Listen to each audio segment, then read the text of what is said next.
spring practice.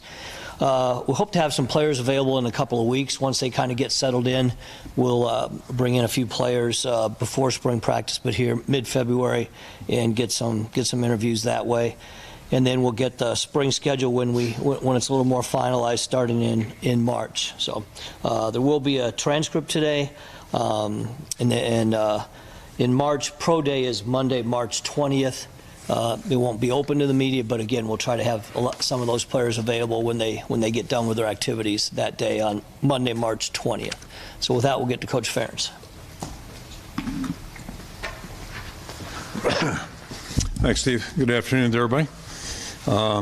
Appreciate you guys being here, and it's good to be here for us. We finished up a couple weeks on the road, so it's always good to get back and kind of get reacquainted with everybody in the building. It always happens at a bad time our players get here, and then quick team meeting, we depart, so just kind of the way it works. But anyway, yeah, as Steve mentioned, really like to have a chance to talk briefly about the recruiting class and in its entirety. Tara will give you some details about that group, and then talk a little bit about last year, and then move on to this coming year.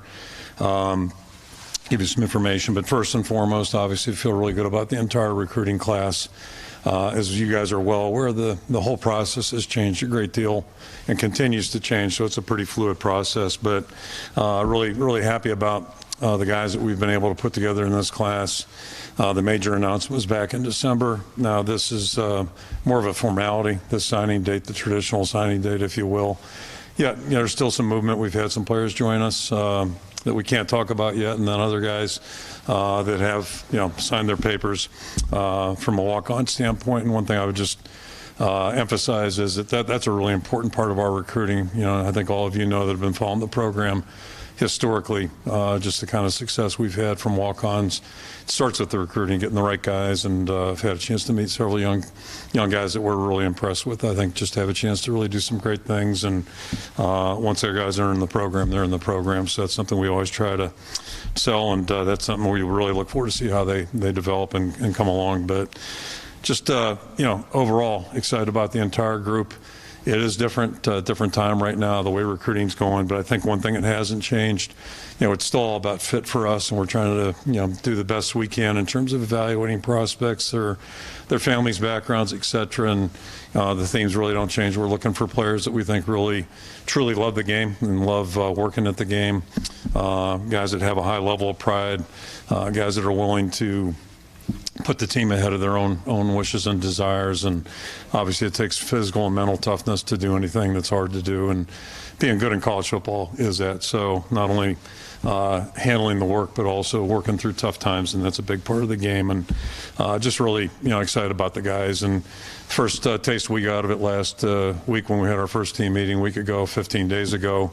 Welcomed 11 newcomers, which is a higher number than what we've had the last several years. It's been probably 3 to 8, something like that, and all those guys were early entries from high school. This time it was just very, very different. We had 2 early entries, 2 guys coming that were Iowa high school football players that played at Iowa Western, and then 7 newcomers coming from 4-year schools. So, clearly a contrast from years past. And a little different dynamic for us just in terms of chemistry, how they come into the program, the levels they're at. Typically, obviously, coming right out of high school, it's a different level of training when you start in with the strength and conditioning program. So, it's just it's a whole different deal. And I think the bonus from our vantage point is you're getting some guys, especially the guys from the 4-year schools, who are a little bit more mature, a little bit more, further down the road than maybe someone just coming in a semester where they might be finishing up their high school year and going to the prom. So it's a little bit different from that. And the other thing I would just add, I'd be remiss if I, talking about recruits, I think probably our 3 best recruits were, Nico Reganey, Noah Shannon, and Joe Evans. Having those 3 guys come back as 6-year players. Be tough to, first of all, recruit players like that with their experience level, and I think the other part about it that's key, just the leadership, and that's something, we had a good football team last year, a team with very strong leadership to get guys back. That's really big, and it's critical if we're going to move forward and have success. So just really happy about that. So again, I'm pleased with things. I'll ask Tyler to come up and just elaborate a little bit, but again, I think we've had good success, happy where we are. basically it's 10 guys that are a little bit older and then 34 guys coming from high school. So I'll let Tyler elaborate a little bit.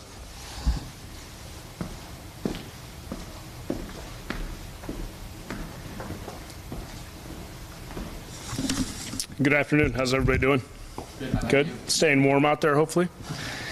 Just to touch a little bit on what the coach said. Obviously we signed a bulk of our class in December and had a chance to meet with everybody and talk a little bit further about that class, and signed a few guys today. But in between there, not really lost in the mix, but didn't have quite the fanfare. We had 6 more guys that started in January. Now we have a 5-day open period early January, so as soon as we get back from the bowl game, where mid-year transfers have a chance to visit us and kind of continue that recruiting process. And those 3 scholarship guys, Seth Anderson, a receiver from Charleston Southern, actually same high school as Tyler Goodson, former running back here, so a little bit of a connection there. Deacon Hill, quarterback from Wisconsin that we've had some familiarity with. And then lastly, Dejon Parker, who is from Detroit area, was actually headed to Virginia. I was trying to educate you guys on the rules in December on how that worked. I told you we weren't quite done yet, and we felt pretty good about Dejon, but had a connection to Kaylon Merriweather. Actually played AAU basketball with him growing up the whole time, and a kid we felt really strongly about on film. And then 3 walk-on transfers. Jackson Filer, who's an Iowa kid, Dowling Catholic from Iowa Western. Austin Kutcher, a wide receiver from Ohio State, who we've had some connections with his high school staff from Massillon, Washington, in Ohio. And then lastly, Hayden Large, who's originally from Grand Rapids, Michigan, was at Dort. Kind of fell through the cracks a little bit. Hayden did. He had an injury his junior in high school, which kind of put his recruitment off the rails a little bit. Ended up at Dort, and a big kid we felt good about taking. So those are the 6 that joined us in between the 2 signing periods, if you will. And then obviously we get to today. We announced 2 guys that we signed today, scholarship-wise. Grant Leeper, tight end from Fort Wayne, Indiana. Grant was, that was somebody Coach Bell saw early in the fall. He was a former basketball player, had played football like Pee Wee days, but hadn't played in high school at all.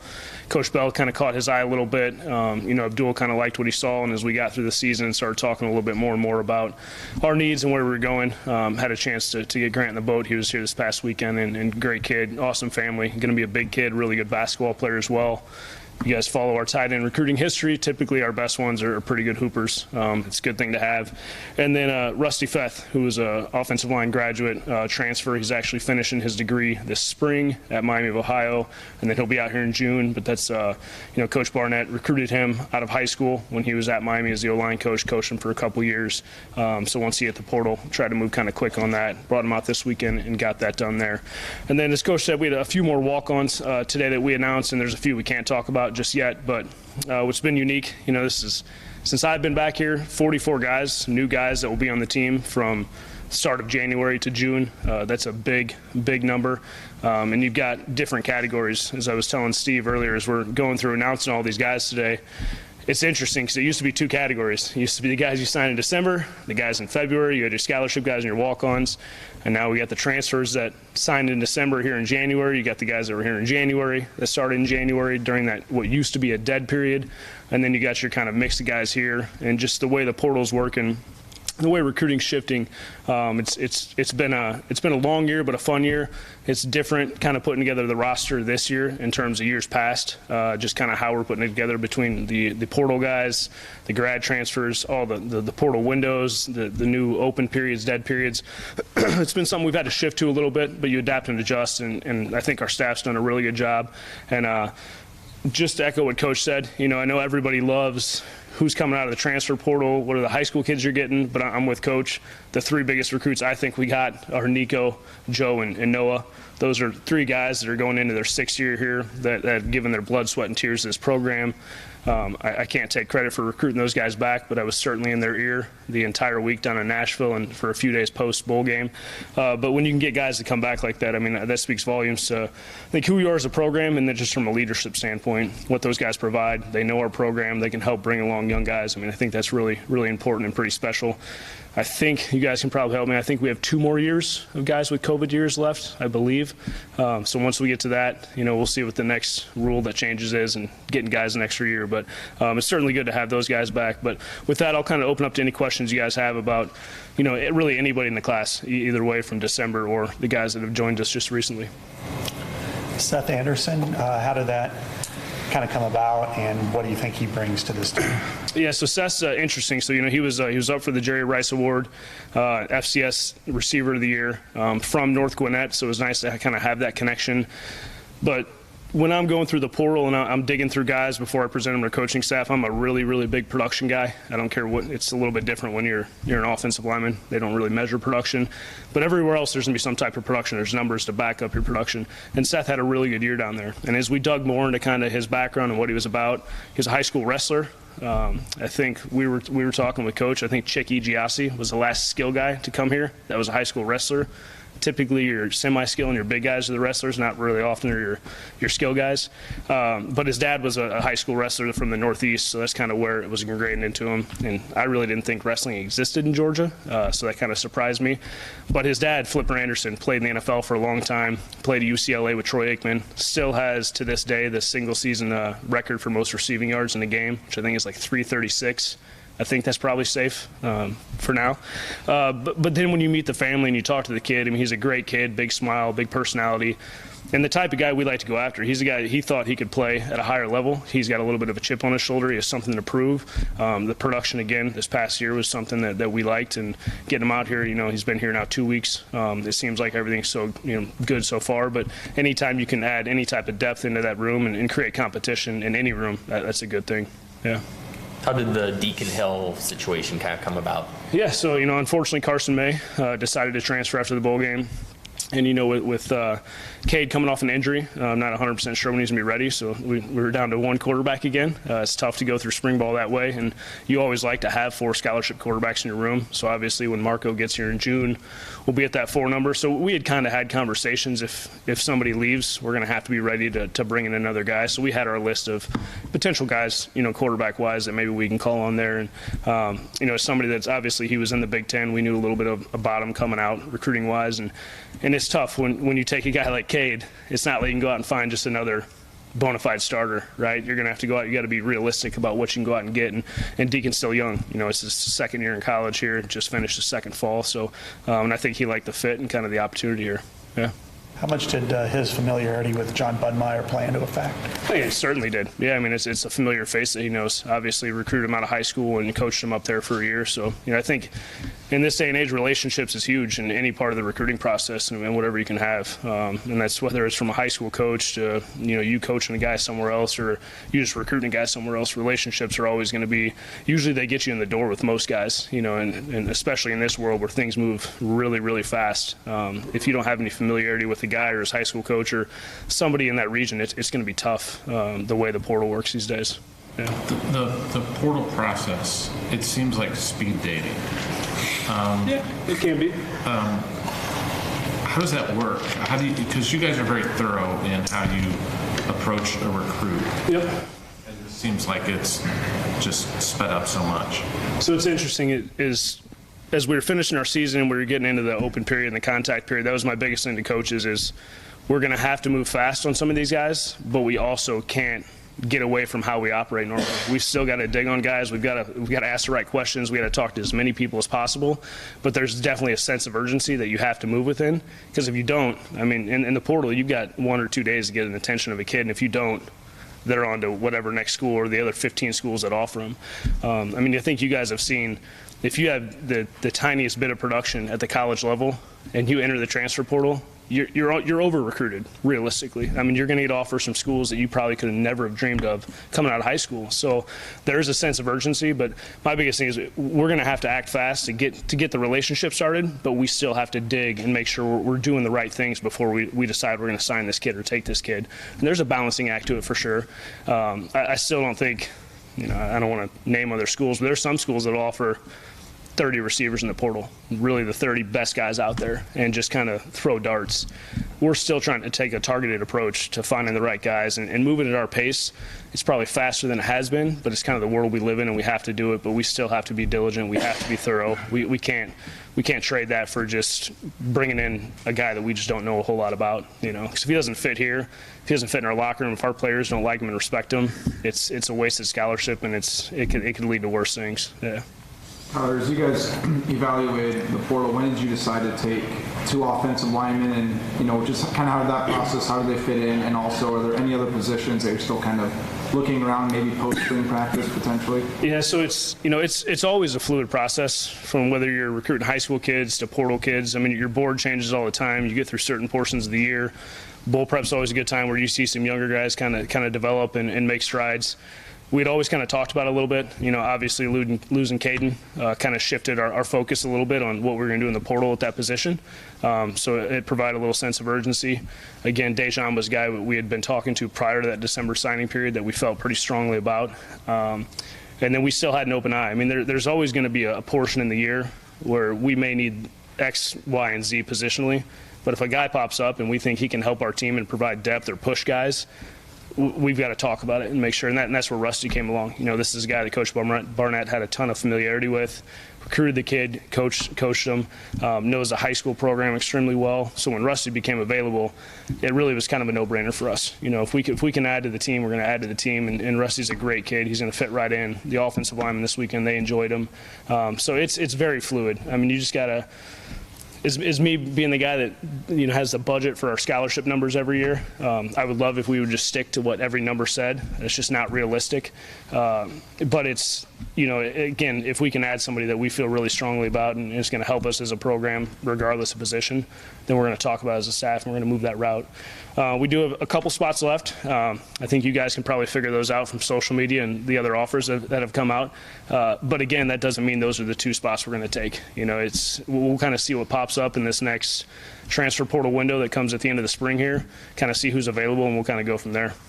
How difficult is the scholarship math? It seems like some schools are kind of loading up and then eventually hoping the math is going to figure itself out. I'm a finance guy. I love numbers. I love it. I have a scholarship grid that Coach Ferentz probably hates because the writing on it's tiny because everything that's going on our roster's on there. But, I think it's fun. It's not hard. You just got to be reasonable.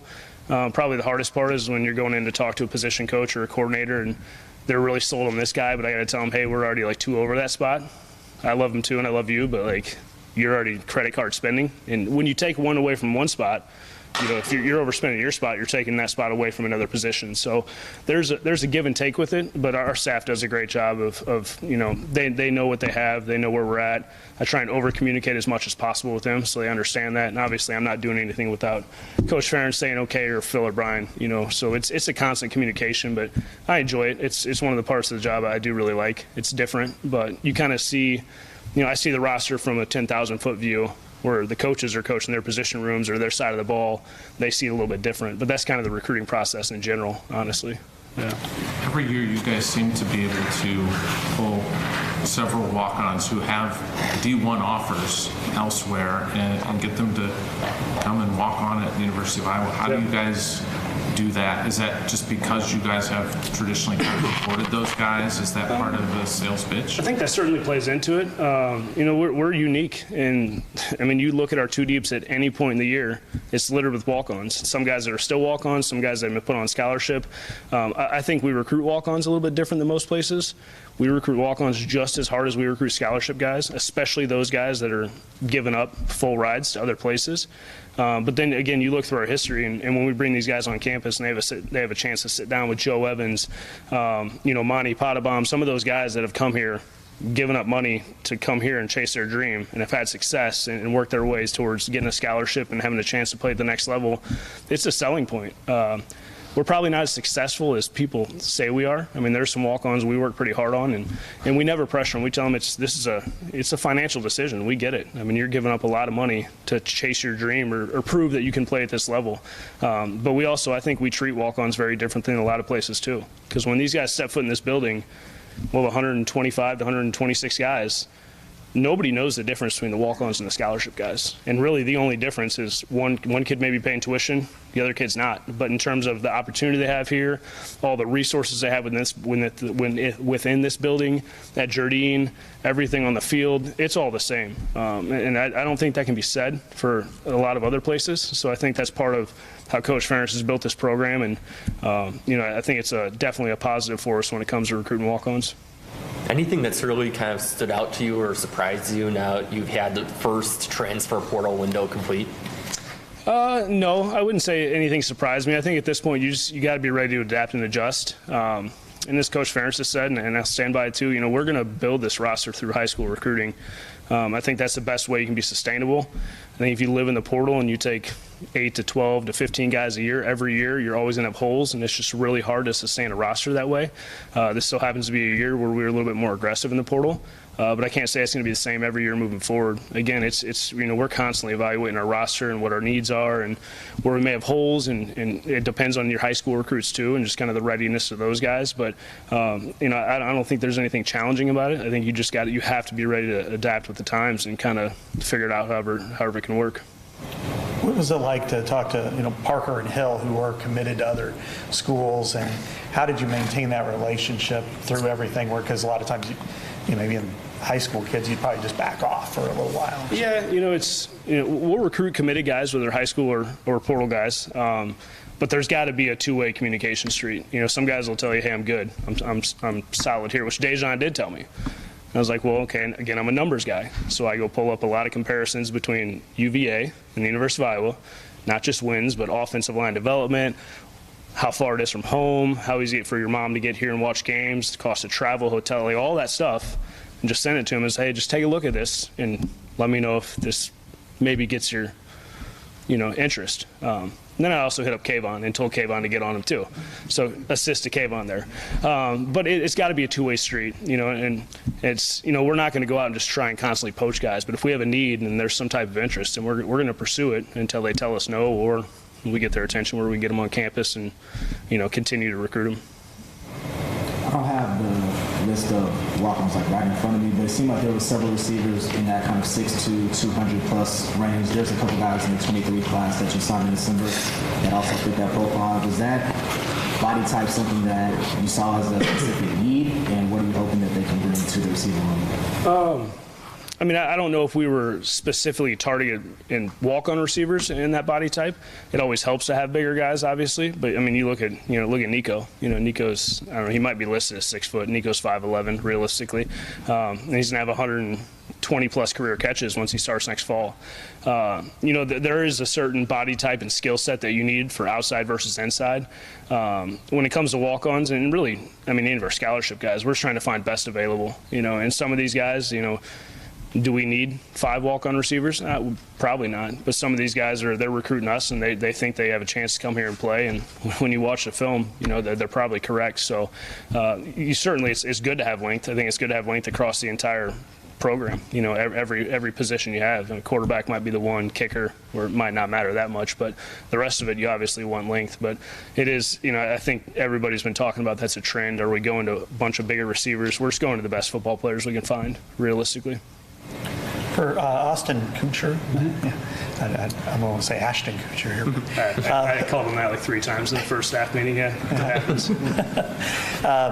Coming from Ohio State, that catches your eye. Even if he only played in a couple of games, was that just kind of him looking at an opportunity to play? Because Ohio State's got some pretty good wide receivers. I think it was kind of a change of scenery for him. He was a really, really productive player his junior and senior in high school. And we have a GA on our staff who works the receivers who was from that high school as well, so he has some familiarity there.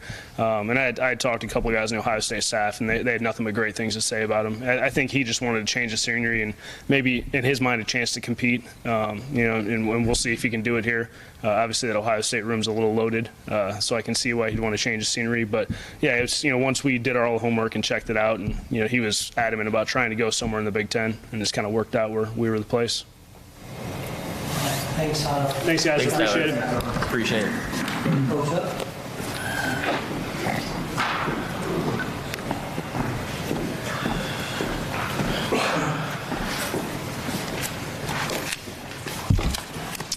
Thanks, Tyler. And I'll be happy to answer any questions about recruiting too afterwards, finish up, but just move on a little bit to last year and talk a little bit about that. Like any year, there I think a lot of things we're really proud of this year. And that's certainly things that we can improve upon. A couple things just put out there right away. Right now we're 1 of 5. It was 6. Now we're down to 5 teams in the country that have won 8 games, or the equivalent of 8 games now. Consecutively since 2015. So We don't look exactly like those other four, but we're proud of that. And then the other, I think, component right now, over the last 5 years, we're third in the conference. So there's, a bunch of teams behind us, two in front of us. And I do think that's significant. It's hard to do. Winning's tough at any level, and certainly tough in our conference. And I think everybody in this building can be really proud of that. So, just really compliment everybody in the program that's been part of that, and keep pushing forward. Specifically, to the last year, and I'll start with the offense. The first statement is, 2022 performance, just in a nutshell, was not good enough. It's just, the bottom line, it wasn't good enough.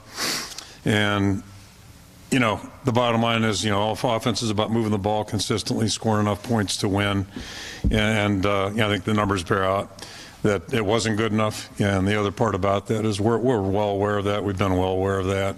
And we own it. Nobody's running from that by any stretch of the imagination. And the whole idea right now is to move forward and fix it. So that's where our thoughts are. Statistically, it's all about winning and losing. At the end of the game, that's really what counts. The two things that really contribute to that to the most are scoring points and stopping points.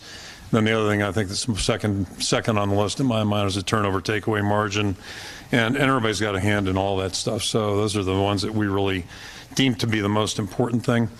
And then what I want to do is take a little time here and just talk about some of the contributing factors as I see it, things that affect my thinking and my beliefs, at least as we look forward to improvement as we start right now. I think the first thing you have to do offensively is start up front. That's where we began in '99. Trying to put a team together was building things from the front and then on both sides of the ball. So if you look at our offensive line right now, we weren't where we needed to be a year ago and felt the same way this year. I think we had, I don't want to say suffered from, but we were forced to play some guys that probably weren't quite ready to compete at the level we're looking for. It's been part of what we've been battling a little bit. And the facts are that, when you can't do things up front, kind of cascades to the entire offense. It's hard to run an offense when you can't block with proficiency. But the one thing I will say about our guys last year is I think they've worked extremely hard. I know they're being well coached, and they've had a lot of high level of pride and seen improvement in both seasons. And, I think all you got to do right now is look at our situation last year. In my mind, a couple of things that stand out.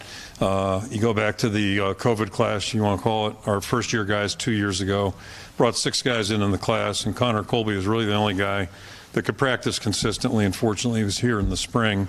He's the only guy that really went start to finish. We had an inordinate amount of medical issues to deal with. Basically, all 5 of the guys were affected pretty seriously, in my opinion. One of the 6, who we thought had a great future here, couldn't play due to medical reasons, and he's done with his career.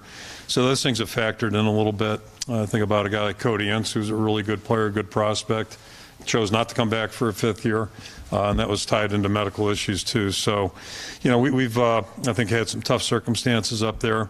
But again, I just point to the way the guys have pushed forward, what they've done moving forward, fighting through some tough times. And I think right now they're poised to really turn the corner and do some good things, and excited about the 2 players with college experience, both Dejan and obviously Rusty joining our group. I think that's going to be, put us in a better position. So something we've tried to address, and I think we've got a healthy situation. Time will tell on that. Next thing you look at are the receiver position, and I would suggest to you right now, if you looked at us last spring, we were feeling pretty good about our group, quite frankly. Since that time, we experienced a transfer. One of our best players, if not our best receiver, transferred out. You had a guy who showed a lot the previous year as a true freshman who played 13 snaps last year. You have Brody Breck, that we think is a really good prospect, but he's an unusual prospect. And we got a guy with Ben Keeter coming in, kind of a similar situation, a multi-sport athlete who's really good in both sports. The bottom line is we didn't have Brody last spring. We didn't have him June, July, or August due to injury. So his practice really started basically our first game week. That was a factor, certainly. I think about 2 veterans who came in ended up with fractures at the start of the season, both Nico and Deontay, 2 guys that we have high aspirations for. So, you factor all of that in. That really left Arlen, of our top 6, that left him to shoulder the load out there, if you will. Again, I think the guys that played did a good job, but, it was certainly a challenge. Tight end, we had one of the best tight ends in the country with Sam. And I think we all saw a guy really ascend, Luke Lachey, something we thought we saw in the recruiting process, and we really got to see it come to fruition last year. And especially ironically, when Sam was out, he really just kind of took over for him right now. So happy about that, certainly. Encouraged about Addison Estranga, his development this year, and then getting Eric in the portal, just an extra benefit. So I feel like we got a really good situation there. Quarterback situation, I said this all year pretty consistently. I think Spencer's the guy we believed in, continue to believe in, and but I thought it was really a tough thing to do is evaluate our quarterback with all the moving pieces that we have. Certainly unfortunate that Spencer has suffered a tough injury. But, we feel good right now about Kay joining the program, Deacon joining the program, and just want to compliment Joe one more time for the job he did throughout the entire month of December. Really did a good job, and that game experience is really going to serve him well now as he starts to move forward. And I skipped over the running back position, but, thought we were pretty stable there. Of course, we had an injury. Gavin had an injury in camp, had mono during the summer. So the good news is at least two young guys emerged and did a good job with Caleb and LeSean. But you get the picture. There's a lot of challenges, a lot of moving parts with that group, and you can't predict the future, but I think we've done things to help ourselves moving forward, and now we got to do the hard work that's involved.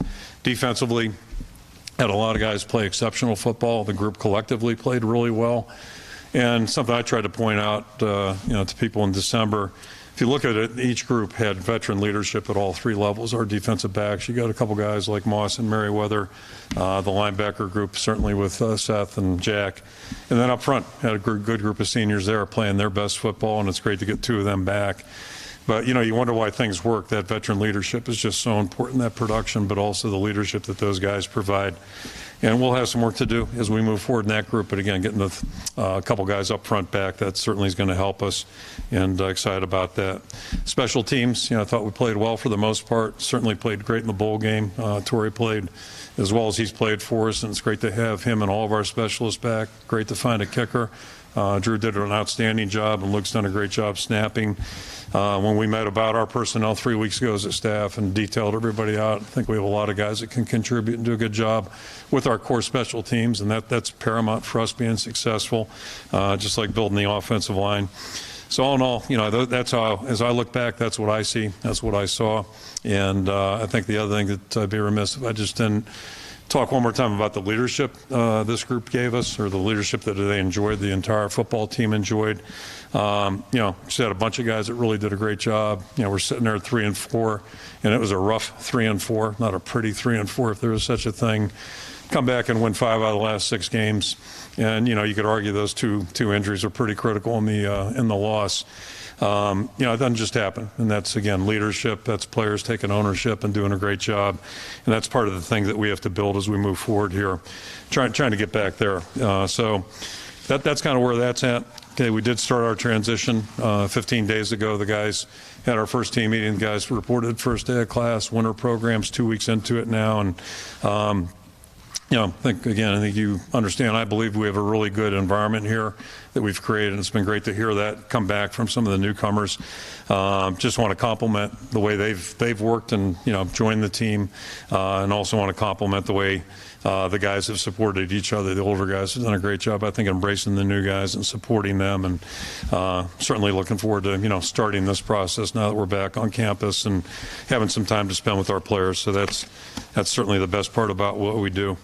Coaching staff update. So, just talk about that lastly. And as I stand here today, I anticipate no changes in our staff moving forward. That's my plan, certainly. I think we do have a terrific staff, and I thought they did a great job last year in tough circumstances and, navigated us through, I think, some big challenges. I thought our guys really coached at a high level. And, these 2 days have been for getting reacquainted with our players, sitting down individually with all of them by positions, having one-on-one talks with our players. We'll give the coaches a couple days off, and then we'll start the next phase of our program, which is program review, program research, and start planning for the season ahead. So we'll get into that gear on Monday, and I'm looking forward to that. I think everybody in the staff is. Just throw out a couple, last thought, I guess, for you. Just share this with you. In my office, taped to a pen holder, It's actually something Andy Pirro gave me, I don't know how many years ago. It's the 99 standings, Big Ten standings, and just to save you the research, we had an upside-down perfect record. We were an 0-8 team in the conference. Had that dramatic win over Northern Illinois for our only victory. So I got that there, and I see that thing every day. I'm not going to say it motivates me, but it reminds me just, where we started this whole thing. We were at the bottom looking up at everybody. So, it's a good reminder just, I think, in this day and age, everything's about microwave, instant gratification, all that kind of stuff. And the bottom line is back in 99, we just started building. I think we're a little further down the road now than we were then. But that's the way we operate. That's the way we have operated. And it's been that way in this program. I can speak to 33 years of the past, 40, whatever it is, 44 now. So that's our mode of operation. Just really proud of what our guys have accomplished, not just this year, but over the years. So happy about that. I do believe our best football is in front of us, and that's, what we're working towards. That's our goal. That's what we'll start focusing on when we get together here next week, and just excited to start the work. That's the best part about it, and being around the players. And I'll share this with you. I don't mind telling you, I was a little frustrated in December. Portal, NIL, just all the stuff that's going on. And there's days where you wonder, what are we doing here? But the single best thing about what we do is be with our players. And that got, nice thing about bowl practice is you're on the field a little bit more than a game week. And thank God when it comes to Joe, all right, we needed that time. But that is the best part. And you guys saw how they handled the challenge down in Nashville. They just did a great job. So we're right back to square one, getting ready to start, and happy about that and looking forward to that. And then just on a more somber note, just want to, on behalf of everybody in the department and certainly our football program, express our condolences to the Hansen family. We just lost Stu and Lenore this past year, but Stu most recently. And wouldn't be standing here right now in this building, certainly without the Hansens' involvement and support. But I think the best thing, and this is something I've experienced over 24 years, not only, great supporters and interest in our program, but they've been great friends, just really supportive in a positive way. It's always great to see them and visit with them is things you look forward to. And, it's just, it's a tough thing for the family, certainly. But I just wanted to express my condolences on behalf of everybody in our program and our department, just for all their generosity. I'll go ahead and throw it out for questions. Kirk, you look at the statistics for offense, and 130th in the country. It's the lowest amount of yards for a Big Ten team since you've been here, 250. Why keep the same scheme? Why keep the same people calling the plays and organizing the offense? Well, first of all, I didn't say the same scheme, but it's not going to look radically different. I don't predict anything wild or absurd there. I think we've been pretty consistent in our approach really for 24 years. And, we own it. We own the stats. The thing I'm most focused on would be the points, because that is what counts. Obviously, everything you do offensively goes into that. But I just, I guess, when I look back, we've had years like this, and it's not much fun, certainly. To win 8 games, that's no easy trick when you score 17.8, I guess, a game. That's not easy, but I'm optimistic. I think I know the causes, as I just covered, for our challenges this year, and I think we've taken steps already in terms of addressing it. It's going to help us to be a more veteran line. Start right there. It'll help us to be a little bit more veteran outside, and having 2 tight ends that we think are pretty good football players will take some pressure off the guys outside. And I think we got a pretty good quarterback right now to help us. So I think we got the right coaches in place. I think history would prove that. We've seen success with this coaching staff and plan on moving forward. I think we're primed to have a good year. Is it fair to say you still believe your way on offense works if you just have the right pieces, right person? Because there's this narrative that you're going to announce sweeping changes and with everything. What do you say to fans who were expecting sweeping changes? Yeah, I don't pay a lot of attention to what's being said out there, but I'm aware when things are being said just because people are telling me. I think a bigger part of the problem probably is how we play. And the Purdue game might be an illustration. We got a pretty sizable lead. We were playing good on defense. And, really a major part of this you can just put on me, because in my mind right there, it was about winning that game, getting out of there with a win, which we had not done very well the last 2 times against Purdue. So, look, to me, the way we were playing, the best thing we could do is play fairly conservatively, especially after we got the 24th point. And unless we handed them something easy or gave up a big play, blew a coverage, something like that, felt like we were going to get out of there with a win. And that's really what I focus on as a head coach. And you play every circumstance a little bit differently. We were over there a couple of years ago, and I can't remember the exact score. We came out on the short end. It was in the 30s, both ways, I believe. And there are games you're going to have to play like that, but that's really not, to me, winning football over the long haul. And I'll share a stat for you. When we scored 24 points, coincidentally, you want to venture a guess at our record last 7, 8 years? It's probably pretty good. This is the root of the problem, yeah. 55-3, which I think everybody would take that, but nobody likes the 24. So that's where the rub really is, in my opinion. And I'm more focused on the winning, me personally. Until somebody tells me that's not important, that's where we're looking. So that's kind of where I operate as a head coach, and ultimately that's my direction. Just, I'm not calling plays for Brian, and I'm not calling defenses for Phil, but I think they understand. If they're throwing the ball over our heads, that's not a good thing. I think Phil knows that better than anybody. So you're not going to be switching to a spread offense anytime where you. Yeah, that's fair to say. Okay. Yeah, that's fairly fair. Yeah. Well, I'll give you another stat, but I don't want to give you that one. It'd be a little too. Yeah. I think along those lines, though, at 8-5, you've had 8 wins, since 2014. You've had at least 8 every year, but if you had an offense that could have moved the ball a little bit better, it might have been in a 10-2, 11-2, 10-3 type of season. And so why does Brian, what does he do well that you think enables you to take these bullets for him? Because the fan base. It's first of all, 8's not the goal. Just I want to go on record saying that 8 is not the goal. 17's hardly the goal. And I'll transition into one that's kind of interesting. Last year, and again, I don't listen to a lot, but it just felt like we were on the defensive. We won 10 games, and we're on the defensive. 23 points a game last year. So if you look it up in 09, 23 points, we won 11. Won the bowl game, won 11. And everybody seemed like they're pretty happy in 09. Maybe I'm, dementia. I'm getting a little bit older. So, but that was my recollection. It was like a happy time. And the parallels are pretty close. So, it's interesting in that regard, and the big difference there is, we got beat in a championship in 09 at Ohio State. We got beat last year by Michigan and Indy. And probably the biggest difference is we beat Georgia Tech. It wasn't a great offensive showing, but we played great on defense and gave one up on a pick six. Last year we didn't win the bowl game, and here's where I'm going to go on this whole thing. So I think it's just a better understanding what functions in a game. Last year we got a 4-point lead. We got them at their end in a pretty good position, not a lot of time on the clock, and we give up a big play.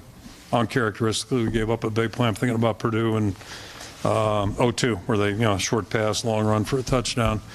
So we give up a big play. We get a stop inside, and historically we've done a pretty good job, forcing field goals there.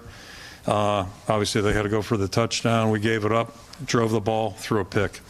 But I'd also suggest, too, our kicking game was the exact opposite last year. We didn't plus 50, punt well.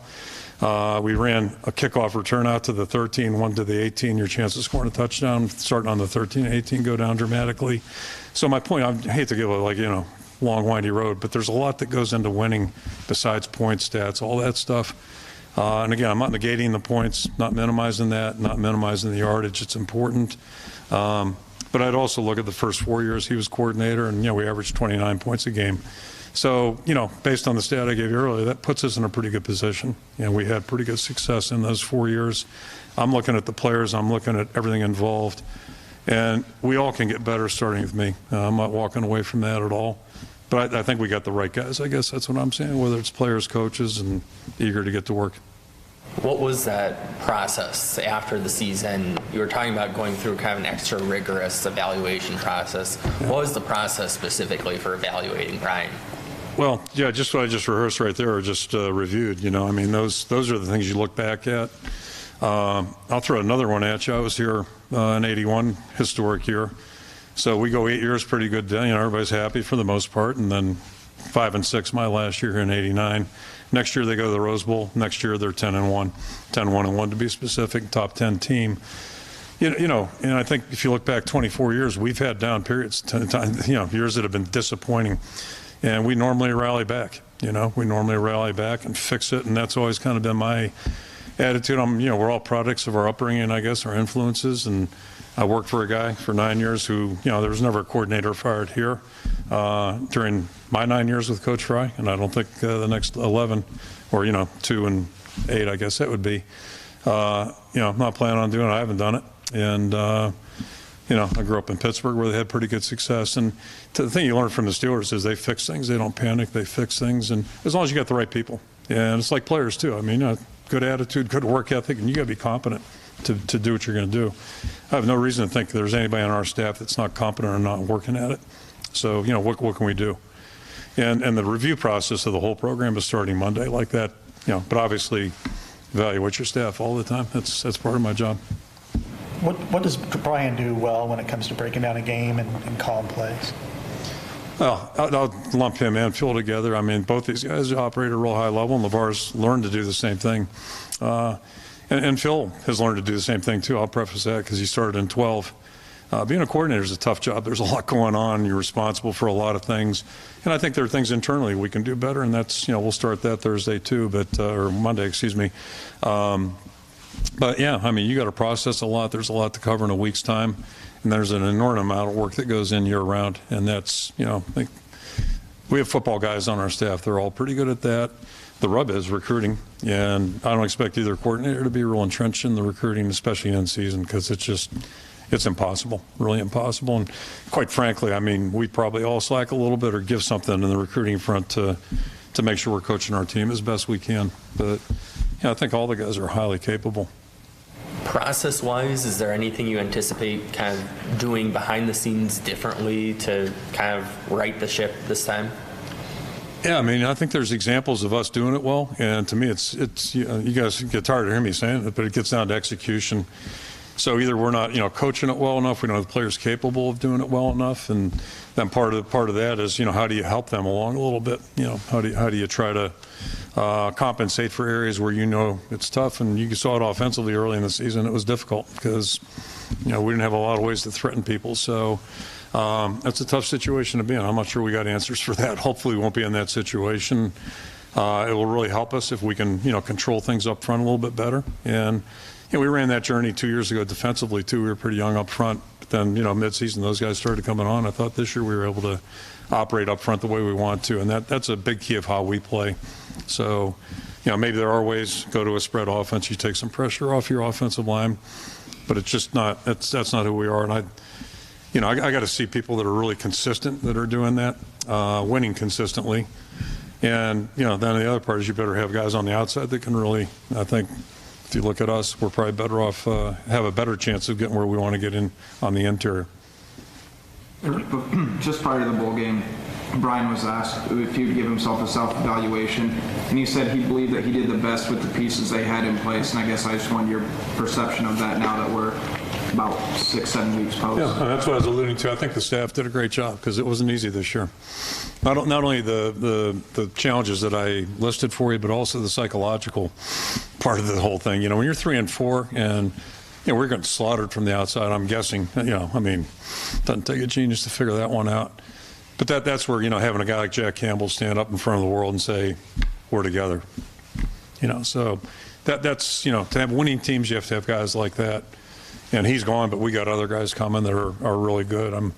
I get excited about looking at guys like Deontay Craig, who I think is just getting ready to, take off. I look at a guy like Jay Higgins, who, we've had a chance to see him a lot, and he got called into the action this year and did a great job. And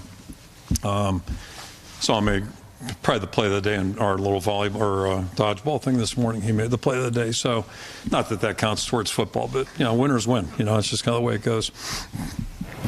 Looking at John Budmeyer, somebody that we've heard from yourself and players that's had a big impact, what do you foresee for his role going into next year? Is there a chance where it could potentially expand, I guess, within the confines of his position title? Yeah, you can't really expand too much, although there's some debate, I guess, in the NCAA about what analysts are allowed to do or not allowed to do.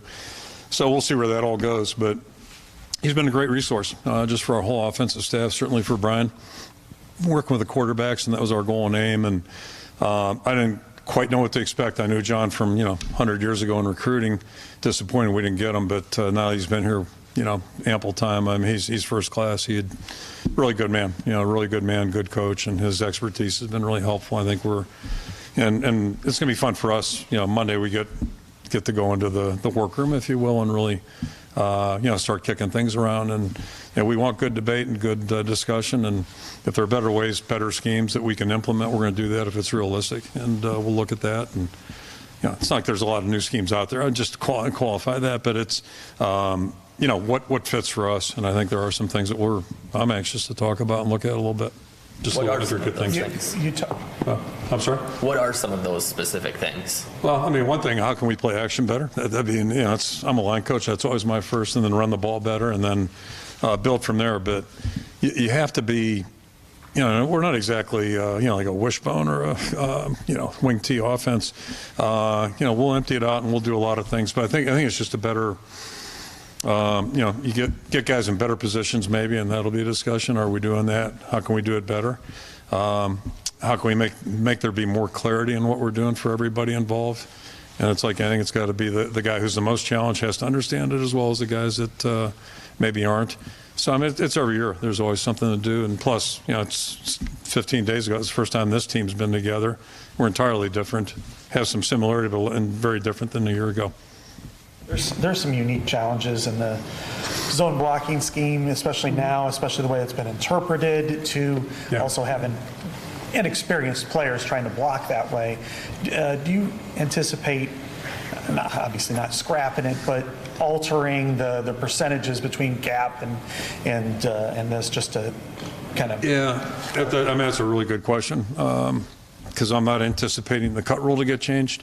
So it does impact us a little bit, especially on the outside zone, more so on the backside. And that's on my list, actually, about, maybe we want to, we're not going to... just in simplistic forms, you can man block it and, pin pull, everybody calls it, but man block it, which we'll do some of. It's not our primary, but we'll do some of it. Maybe there's a way to integrate some of that on the backside, because, you can't, we the rules makers have let defensive guys just run crazy and not play defense, which I'm fundamentally against, only because I'm jealous. I played linebacker, and if you're slow as I am, you need every edge you could get. So, but these guys right now don't have to play blocks, so maybe we need to look at it a little different. Thinking on that, and that's on my list of questions, actually.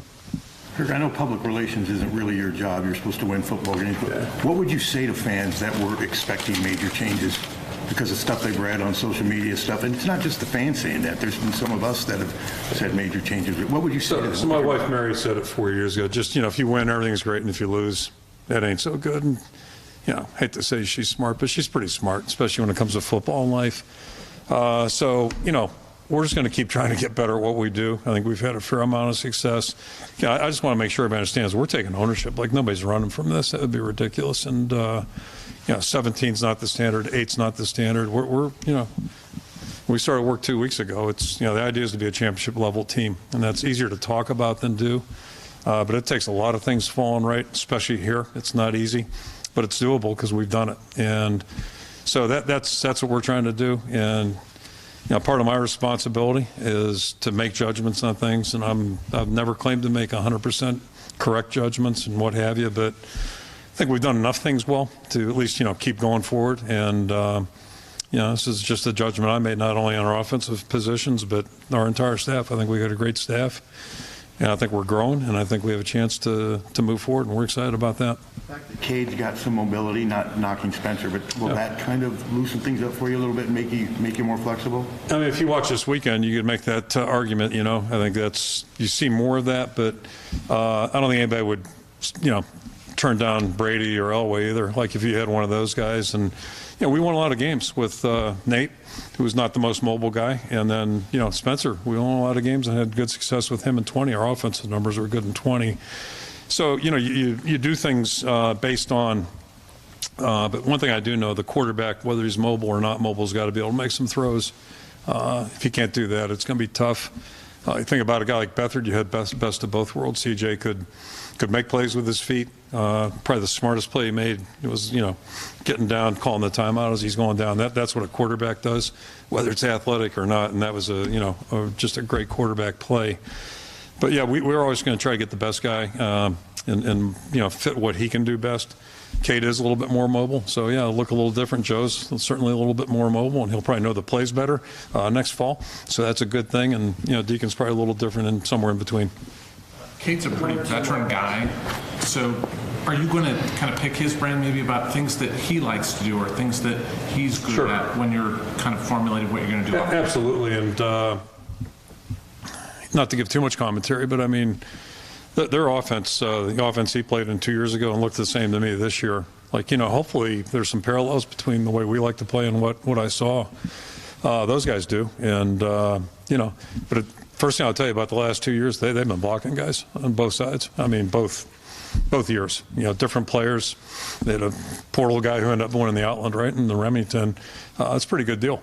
And as I understand it, he's a walk-on, I believe. I think that's correct at Virginia. I think that's correct.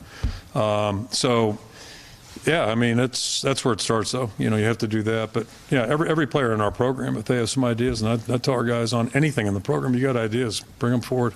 We'll consider them and talk about them. And certainly the quarterback, there's got to be a comfort level. But I think as he was selecting schools, he had choices, too. And I think he was looking for a place where he felt like he could be comfortable, and I think that meshed out pretty well for us. The math is a little difficult with this, but any players that you've been able to elevate from walk-on to scholarship? A couple in the process of, if you will. And our specialists, the guys that were not on scholarship, we're going to do our best to get them on there as soon as we can. And they obviously, Drew's earned it, and Luke Elkin, both those guys. So, and that process is ongoing. Yeah, but to Tar's point early, we try to treat every walk-on. If you're in our program, you're in our program. You eat the same food, same locker room. And we coach everybody the same way. So it's all about what you do with opportunity. And I think that's one reason we've been able to attract good walk-ons is because, they know they're going to get a shot here and they'll get treated fairly and coached. And one thing I'm excited about, I'll share this with you too, recruiting is just so different now. But I've been seeing underclassmen in the last 2 weeks out there, but in my time in December. But there are two separate high school coaches I have a lot of respect for that told me two guys are walking on here as good of players as they've ever had in their programs. So things like that resonate with me. I guess I learned that from Reese, when people say things like that. And I just got a feeling we'll see that when the guys get here. Probably not next year, but in time, if they got the right attitude and take care of take advantage of the resources that are here. That's how these guys become good players. Same thing with our scholarship guys. They really got to take advantage of resources and work hard. That's what it comes down to. We'll get to here we go. This is probably, I'm assuming, the most active that you've been in the transfer portal in your tenure. I'm guessing this is like a multi-pronged question. It's kind of bear with me. Cumulative. Yeah, 23 years, yeah. Yeah. So this is going to go a few different ways, so kind of bear with me. One, what has been your vantage point of navigating it this season?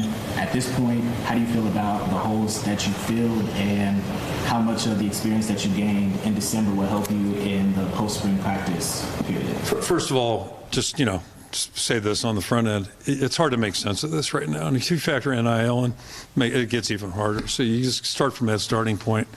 But and this dawned on me somewhere during the season, probably bye week or whatever.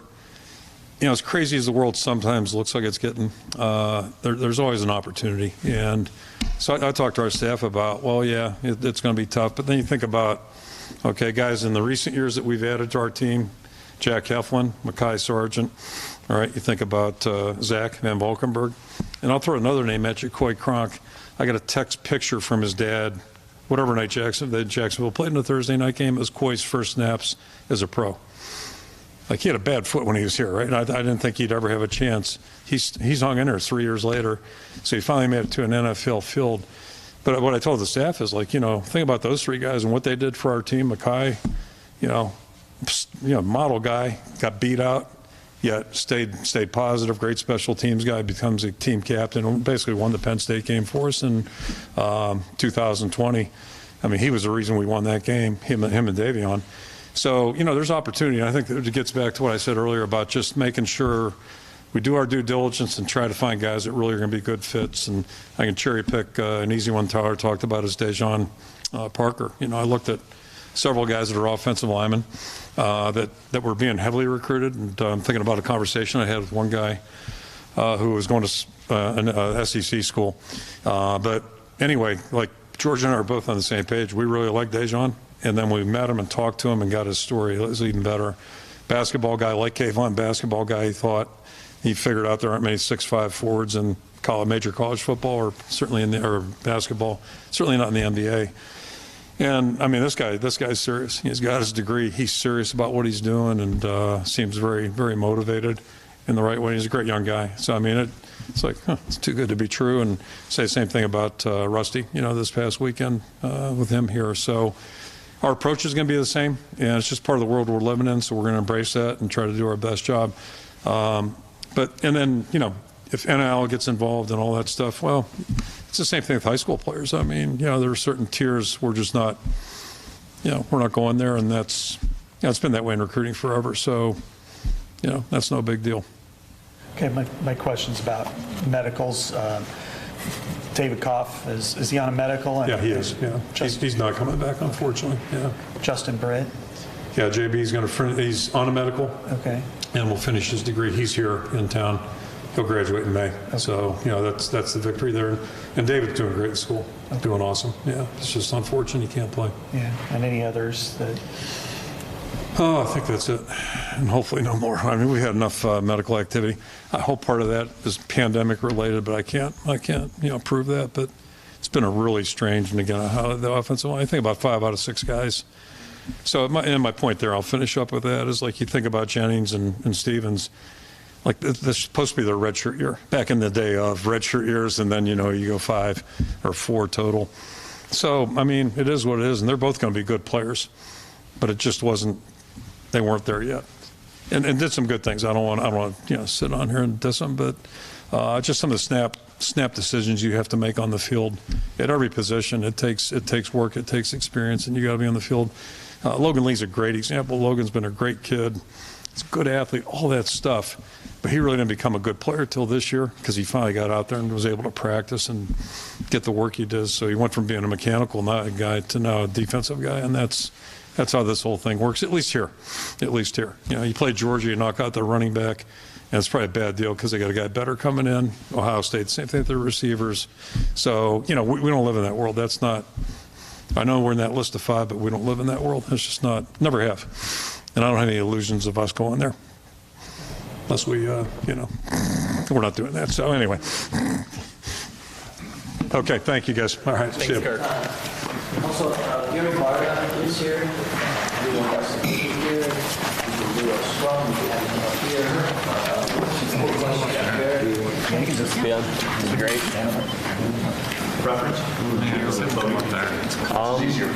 Which is easier for you?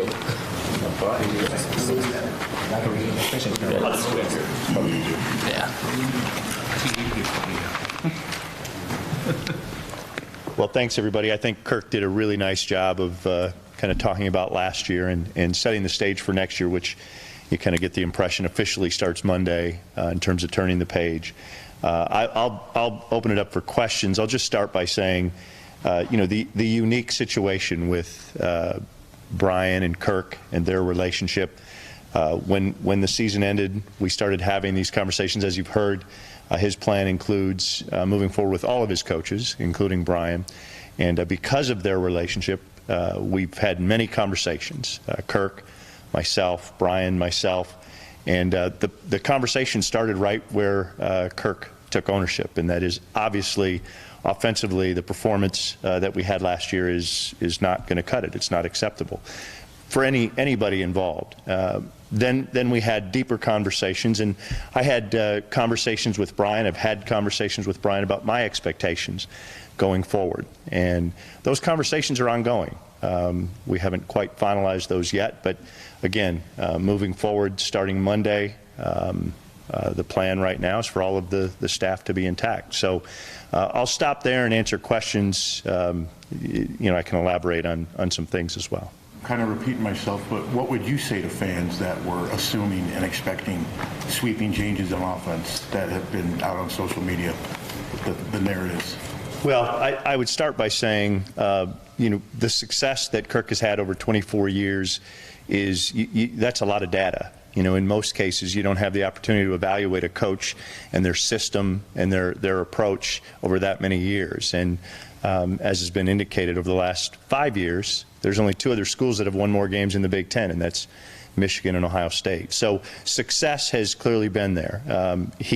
Kirk's offense over that period has had success, but it's never been in the top 10 or top 20 or top 30 in the country. So I start there. When it comes to the speculation of whether or not Brian would be returning specifically, I said at the bowl game, Kirk will go through a process. I'm going to be more involved in this particular discussion because of the fact that Brian and Kirk are related. For anybody who's saying that, and I think I even referenced this around the bowl time, to indicate that Brian's not qualified simply is, that's a bad narrative.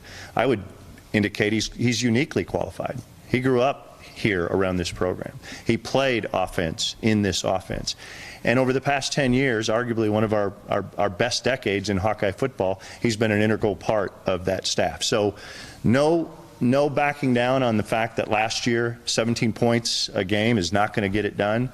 Again, I've had conversations with him about my expectations going forward, and those conversations are ongoing. But success of Kirk and Brian and our staff over the past 24 years, and certainly including the last 5, is pretty hard to argue with. You referenced the expectations for Brian. What are exactly those expectations for him? That's something in a personnel discussion. I'm going to leave those between the two of us for now, and maybe we talk about it more at a later date. But those are just ongoing conversations.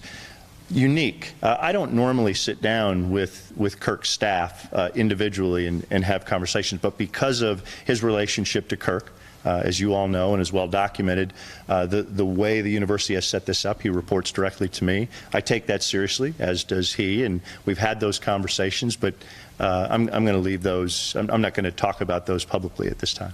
In 2014, you had to deal with similar, not the same, but there was a 17% drop in ticket sales, or season ticket sales, which are really important for you. There could be a backlash comparable to that this year. What do you try to tell people who may be hedging on whether or not to renew their season tickets based on the product, at least on the side of the ball that scores the points? Obviously, that's fair. I would say, some of the things Kirk talked about, if you look at the returning group that we have with players on the offensive side in particular, look at the offensive line that's coming back, the running backs coming back, the wide receivers. And this is a combination of people who decided to come back and are going to have more experience, as well as some additions, the quarterback position, a new tight end, some wide receivers. So if you look at the prospects going forward, I think 2023 has great opportunity. And listening to Kirk talk, listening to Tyler talk about recruiting, I get excited. But that's certainly something that hopefully our fans will share. Gary, you look back, it wasn't just last year. The year before that, obviously Iowa won 10 games, but the offensive numbers still weren't there. So after kind of a couple years where the offensive production's down, what gives you the confidence that there will be that shift this upcoming year? Well, maybe I'll go back to the 4 years prior to the last 2. So certainly the last 2, 23 and 17 points respectively, that's not enough for us to have the success we want to have. The first 4 years, and I don't know if this gets lost in the narrative, the first 4 years that Brian was the offensive coordinator, the average was much higher than that. It was actually higher than Kirk's average over his 24-year period. I think it was closer to 29, 30 points a game. So he's capable. He's proven it in the past. He's been here for 10 years. The prospects of what's coming back with returning players and new players, those are all the reasons that Kirk puts his plan together. I've always worked hard in all of our head coaches to not micromanage. I'm uniquely involved this year and in the past few years because of Brian and Kirk's relationship, but I still work from Kirk's plans moving forward. He's been extremely successful over 24 years. I think, obviously, your position as athletic director and then the unique relationship that you have with Brian that you've spoken to, people will point to the fact that you do have the ability to override a decision in personnel. Is that something that you ever considered? I guess the second part of that would be what potential consequences could come with that. So at the end of the day, I'm the athletic director. I have the ability to override a lot of decisions that are made in the department. So that would be my answer to that one. Again, I've sat down with Kirk and Brian more than ever before. From the bowl until today, and we've talked about where we are. We've talked about where we want to be. I've expressed my expectations moving forward, and I'm excited to move forward in 2023. Do you anticipate any kind of changes in the recruiting area? I know accounting is different at different universities, but for Iowa, what was submitted to the NCAA was completely different than what the other schools did at a much lower level. Do you anticipate anything different, or is there an accounting change or that Iowa did that the other schools didn't? Yeah, hearing some of that, a lot of the data that goes into the NCAA is, different schools produce it differently. I don't know yet if it was a data discrepancy. What I do know is whether it's Kirk, whether it's Lisa, whether it's Fran, they have the resources they need to recruit. And so we've always provided Kirk the resources he needs to recruit. So I've never heard that we're lacking in that area. Was there, specifically with that recruiting spending, was there a change in what you offered for men's basketball to account for that price jump? Or no, we say to Kirk, to Fran, to Lisa, particularly those three programs, but pretty much across the board. If our teams need more to recruit, that's a high priority for us. So if you look at over the years, Fran has had years where he's been out more, he's been out less. This year, again, I don't know if it was a difference in how different schools reported, but all I know is that Kirk, Lisa, Fran, and our head coaches have the resources they need to recruit. All right, thanks, Gary. Thanks, Gary. Thanks, everyone. Appreciate your time.